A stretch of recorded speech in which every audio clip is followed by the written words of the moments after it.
How should Christians handle conflict? Conflict is a part of life, even in the church. Wherever people serve together, there will be differences, misunderstandings, frustrations. The problem is not conflict. The problem is how we handle it. Jesus gave us a clear instruction in Matthew 18:15. If your brother or sister has something against you, go and point it out just between the two of you. That means go to the person, not about the person, not around the person, not after talking to others. When we don't follow these, problems grow, confusion increases, relationships are damaged. But when we do, clarity improves, trust is strengthened, unity is protected. At Heights SDA Church, we are choosing to follow a simple process. Speak directly, speak respectfully, communicate clearly, if needed, involve pastoral leadership. Because unity is not automatic, it must be protected. Hello everybody and welcome to our presentation. Today we're going to continue with our new behavior. Authority is assigned, not assumed. Leadership is service and not control. Today we're going to be talking about the church bully. Believe it or not, this is something that we do have in many churches. Respecting roles and protecting the church from control and harm. Main objectives: help the church to recognize harmful patterns of control and influence, to understand why these behaviors are dangerous, to identify how they develop and operate, and to learn how to respond in a biblical structured way. The core message for today is authority is assigned, not assumed, and control is never a substitute for Christ-like leadership. Let us look into the key scriptures. 1 Peter 5:2-3 says, "Be shepherds of God's flock, not lording it over those entrusted to you." Leadership in God's church is servant-based, not controlling. Matthew 20:25 and 26, Jesus is speaking to the disciples and he's inviting them to exercise a different type of leadership than that of the Gentiles. He says, "The rulers lord it over them, not so with you." Kingdom leadership is different from worldly control. James 3:17 tells us, "Wisdom from above is peaceable, gentle, open to reason." God's way produces peace and gentleness, not pressure. Finally, Philippians 2:3 tells us, "Do nothing out of selfish ambition. Control often comes from selfish-driven motives." Let us look at these. Over the last 2 weeks, we have learned to go to the person, not to receive gossip. We've covered different traits, such as the avoider. We have talked about the disruptor, and now we're actually speaking about the bully. Today, we're addressing something that can quietly and sometimes powerfully damage a church when individuals begin to control, pressure, or influence others in unhealthy ways. We will continue our series recognizing patterns of behavior. We're not actually pointing out fingers or finding people, but we're identifying behaviors. This is very important because sometimes people with good intentions, the strong personalities, deep opinions can unintentionally create pressure, division, or control. Let us understand the pattern. In many churches, these patterns are more common than we realize. Typically, they feel strongly about how the church should function. They see themselves as protecting or fixing the church. They might believe they are helping, actually. But over time, these behaviors begin to emerge and harm others. Let us make a key distinction between the bully and the disruptor. Sometimes these characteristics might overlap, and in some ways, all of them might overlap. Not just this one, but all the behaviors that we're going to describe. But let's just look at this chart right now. Disruptor is an indirect, builds influence. It's relational, meaning trying to find people to support them instead of going directly and addressing the issues, and is subtle. The bully is direct. He uses pressure. Controlling is the main element and is very forceful. Which one am I? Ask honestly, do I feel I need to fix things myself? Do I step into areas outside of my role? Do I pressure people to agree or act? Do I become frustrated when things don't move my way? Do I believe if I don't do it, it won't get done? Or if it's not done the way that I want it to be done, it's not going to be done correctly? Core question, am I serving or controlling? Let us look now at some patterns, okay? Common patterns to watch for.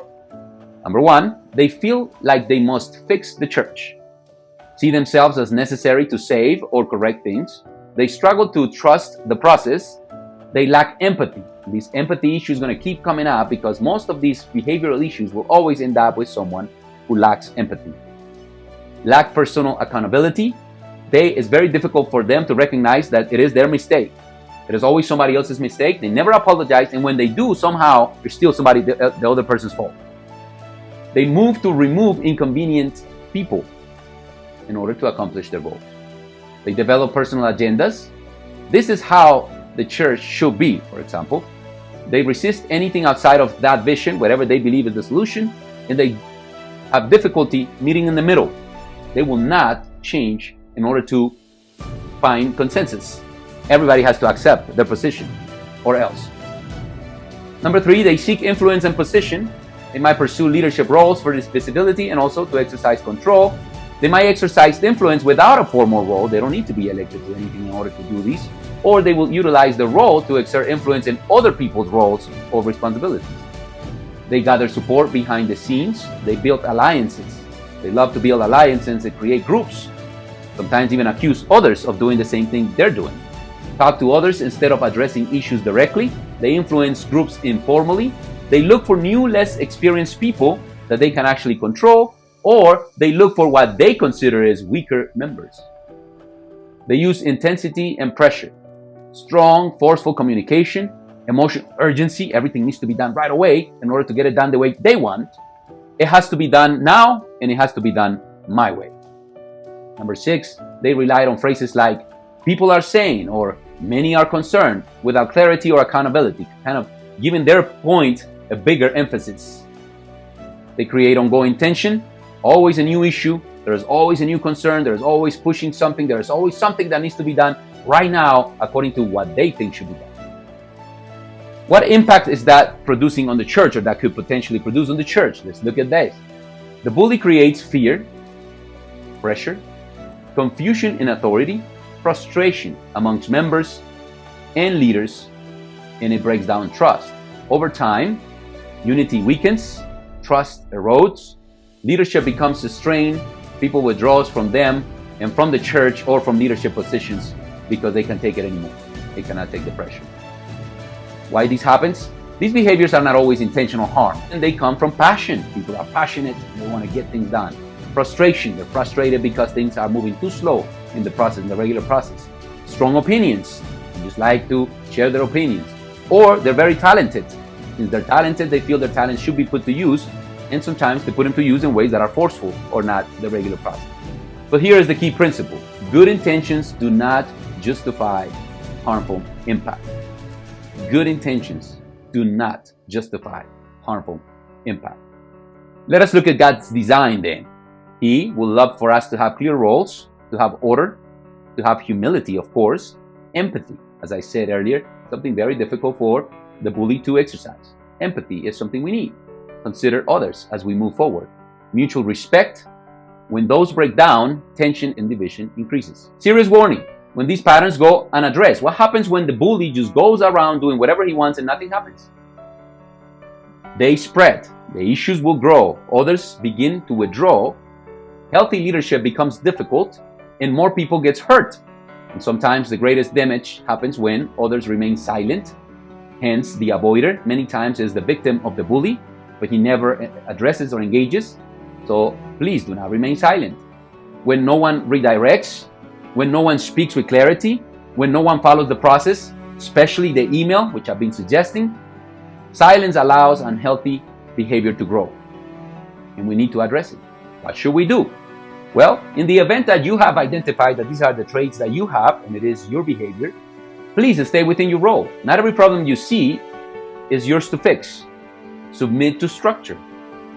God works through order and others. You're not the only solution to the problem. Replace control with service. Ask, for example, how can I help, not take control? Those are two different things. Lead with empathy. People matter, not just outcomes. People are more important than things. People are more important than process. People are more important than events. People are more important than the building. People are always going to be more important. So please, exercise empathy. If you don't know how, pray and ask God to help you practice being empathic and considering other people's needs as well. Trust the process, even when it feels slow. If things are moving forward, they eventually will get done. Perhaps you want it to be done right away and hurt people in the way. Well, that's not the right way. Let's take time, be empathic, and make sure that we move along Christ's way, even when it feels slow, okay? Key principle. Seeing a problem does not give you authority to control it. Please understand that. There should be channels in which we can do this. What about the healthy alternative to all of these? As a church, we choose a better way. What way would that be? Well, respect roles, follow process, speak directly, lead with humility. Leadership in the church is not control. Leadership is actually service. Serve others. How to respond? If you experience this behavior, Lana, let you say that you're dealing with a bully. Stay calm, not reactive. Clarify structure. Who is responsible for this area is a good question. Whose responsibility is this? Is it yours or is it mine? Set respectful boundaries. I like to address these through the proper channels or the proper process. Redirect to leadership. Let's involve the appropriate leader in this case. Do not engage in side conversations. Respond with clarity, not confrontation. Follow the church process. I've been talking about this since day one. Write an email addressing the person. What happened? Put in the email what happened, how it affected you, how it made you feel, what needs to change, and set boundaries and future expectations for the person to know what you are going to do and what's going to happen. In closing, a healthy church is not one without strong personalities. They are welcome, in fact. We need everybody. We need those who are more aggressive. We need those who are more passive. We need everybody. However, it is one where everyone functions with order, clarity, and humility. Everybody is welcome to speak up. Everybody is welcome to participate.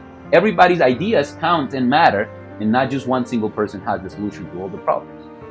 Final self-check. Think about these. Am I serving or controlling? Am I respecting roles or taking over? Am I helping people or pressuring them? Am I aligned with Christ's example? As a church today, I would like to invite you to make this choice. This is our resolution. Not control, but cooperation. Not pressure, but respect. Not influence, but alignment. Not silence, but engagement. Even if it is an email. Because unity must be protected. Let me finish with a closing line now. In a healthy church, we don't control people to get results. We serve one another, trust God's order, and lead with humility. I pray that as you listen to all these presentations, the Lord will speak to your heart, the Lord will lead you. May the Lord bring unity amongst us, and He will help us also to deal with one another in love. God bless you and have a wonderful day.